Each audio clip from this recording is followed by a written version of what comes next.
Guys, we're back, and today's gonna be trapping episode number 1. This is gonna be where we're talking about traps and all and that kind of stuff, stakes. What you guys comment down below what you think we should do next for those. And today we're talking about traps, all different kinds, not a bunch of sizes, because most of mine are out set, but all different kinds of traps. So first, let's start with either the most common or the simplest to use, in my mind. A foothold, a coil spring. This is a Duke number 2 offset jaw. We're talking about offset jaws and stuff. There's a gap, see that gap between there? So it doesn't crunch, it holds the animal's foot steadier. So the basic parts of a foothold.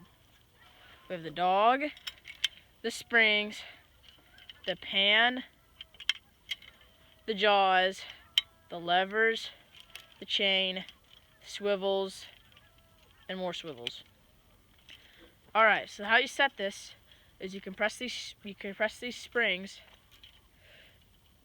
like this, and then the one jaw comes down, you flip the dog over, and then put it like that. And whenever the animal steps down on the jaw, or on the pan, the trap snaps shut and just holds them there. Lots of people think that it breaks their foot and all that, but really it doesn't. It just holds them there. Alright, that was first trap. Let's go to number 2. Since we're on with footholds, we'll just go through all the footholds, and then we'll go on all the other traps. This is the long spring. This is a Victor, I think. Oh, this is a Need to Victor double long spring number 2. Now this trap is set. You can press these springs. I'll set it real quick. You can press these springs. It's basically like a coil spring, except it's got 2 big long springs. And then you got your chain over here, your swivel. This one is an older trap. It doesn't have swivel, but it has double loop chain.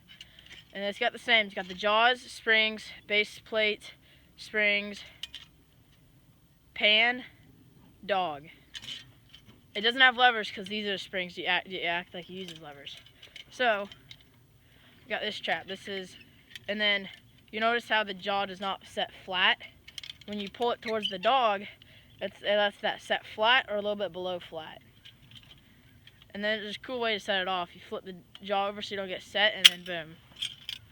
Now we'll go over to one of my favorite raccoon traps.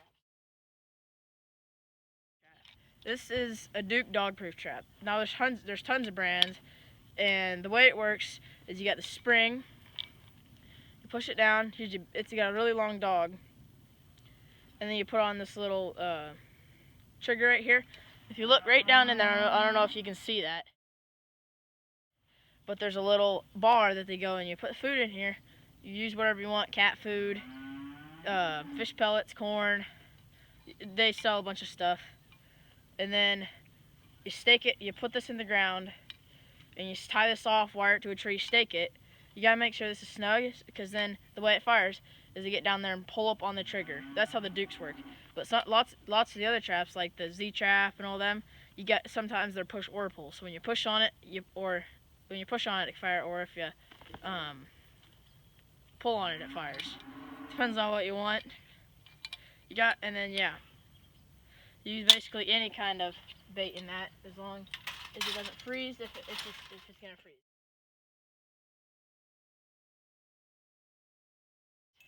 Now this is a Victor 110 conibear, or body grip trap. Now the way this trap works is you got your trigger, you got your dog right here, you got your jaws, if you want to call them, or kill bars, and you got your springs. You got your spring. Lots of the bigger traps, I think 110 is one of the only ones that have one spring. Mostly like a 220, 160, 330, 280, 155, whatever you want to use. Most of them have more than one spring. And we can do maybe another episode on trap size. So the way you set it is you press down these springs This one's kind of hard to set by hand. And you get it, and you pull the bars towards themselves, and you pull up your spring, which that one doesn't want to. And then this is your trigger. There's a little notch right here. You go, and you set one of these 3 notches. The farthest away being the most sensitive without having as much power. So I like to put on the middle one for muskrats.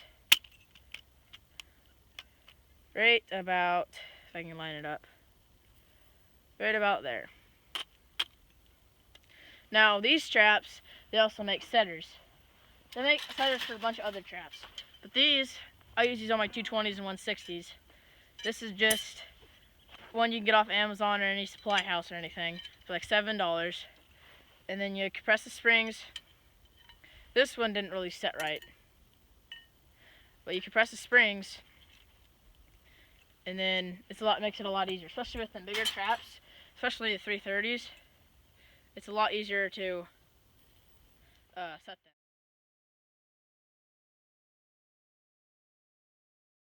Now, going on to a very popular trap, and especially for coyotes and lynx and bobcats and stuff. This is a snare. Now, people confuse them with cable restraints, but here in Kansas, snares are legal. So with the components of snare, you got your cable. You can add a little deer stop here. It's just a little nut you crimp down, but in Kansas you don't have to have it. You got your lock. You got your snare lock. I think this is a quick link. It's not a quick link, but it's like I don't know what the kind is. You got your stop right there, which is it can either be a annealed nut or a just normal stop, and then you got your support.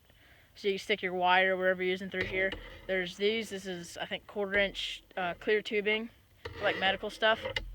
And then, or you can have those, it's just a whammy, which is just like a little circle piece that's metal. Or they have screw locks that you screw, that's on here and you screw your wire onto. And then you go down, and then you have the parts of your swivel. So here's your main swivel. Here's the part that you put your stake through. And then you have your washer, so it can swivel good. You got your end stop. You just crimp it down. Sometimes people just make a loop and put a double ferrule there. So you can just, sometimes some people don't use the swivels. And the way this works, you stake it down, you support it, hang it over a trail or in front of a bucket or something, however you want to use them. And this one is loaded, because you see this circle around here. Lots of them are mopey down like a teardrop if you don't load them. What I mean by load is you get like a nail or something, and then you put more pressure here, and you just round it off like this. And that's what gives you that ideal circle. So when you tap it, it springs shut.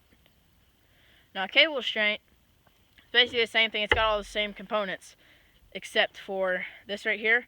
It's more of a relaxing lock. So whenever it pulls down, it's like this, you can't get it back up very easy. Can't get it back out when they cinch it down. Now, a relaxing lock, you pull it down, you can go back and forth and back and forth. It's basically like a Missouri, I know, because Trapper J Outdoors has to use them, but he has to use them because they don't want to catch dogs or something. I don't know. It's kind of stupid in my opinion, but it just sits there and it's holding it like on a leash. You can go back and forth all at once. Alright, there's one kind of trap. Now, we're going on to a trap that lots of people think is really easy to use, and it's pretty easy to use once you figure it out. This one is an Advantech or something like that, cage trap. And the way you set it, or the parts of it, is your cage, your pan, I guess you could call this your dog, your door. You push this down, pull it up, and then down in there, there's a little clip you push. Sometimes on this trap doesn't want to sit right. But yeah, you get and then when they come to step on it, it closes. But this is a possum and raccoon, or not small raccoons, possum skunk trap. I use it to catch possums that were eating my cat food. Those are all the easy traps to use if you can figure out how to get them there and step on the pan. Some coons and stuff will not get in there in the coon-sized traps, but then they've got big ones that they use for bobcats and coyotes and foxes. And lots of times the coyotes are a little bit too skittish to get in the trap to fire it off, because they don't want to be in an enclosed surface like that, enclosed space. Now the final trap that we're going to be doing today is a colony trap. Now this trap is mainly a muskrat trap, or basically all a muskrat trap, this one. But you set it in the run like this, but because then when they swim in, this door opens because they usually push stuff with their nose, but then they can't get back out. It's got one on both sides. You set it right down in the run and they swim, and then they drown in it. And some people stake them down, some people don't. Some people just wire them to a post or something. Some people stick a post straight through. It doesn't really matter the when I've used them. I just set them down in the run, snuggle them down there. And this is the last trap. So with all these traps, there's bunches of different brands, there's bunches of different sizes, and really you can catch, with those traps you can catch about anything. Not all of them, because like that colony trap, you can't catch a deer, or you can't catch a coyote in. But like the Foothold, you can catch basically anything that walks on land or water. But some traps, like here in Kansas, they have regulations, and then here in Kansas, unless you're doing a water set, the jaws cannot be wider than 8 inches in Kansas. And if it's wider than 8 inches, it has to be half submerged in water. And then our Foothold, no matter long spring or coil spring, it has to be within, the jaw spread has to be 7 inches. So I'll leave some links in the descriptions to some of these. Alright, comment down below what you think we should do next and what you want to see. If you want to see trapline vlogs, this is the easiest to do right now because it's dark when I go check traps and stuff. And comment down below what you want to see. Make sure to subscribe, like, turn post notifications on, and we'll see you next time.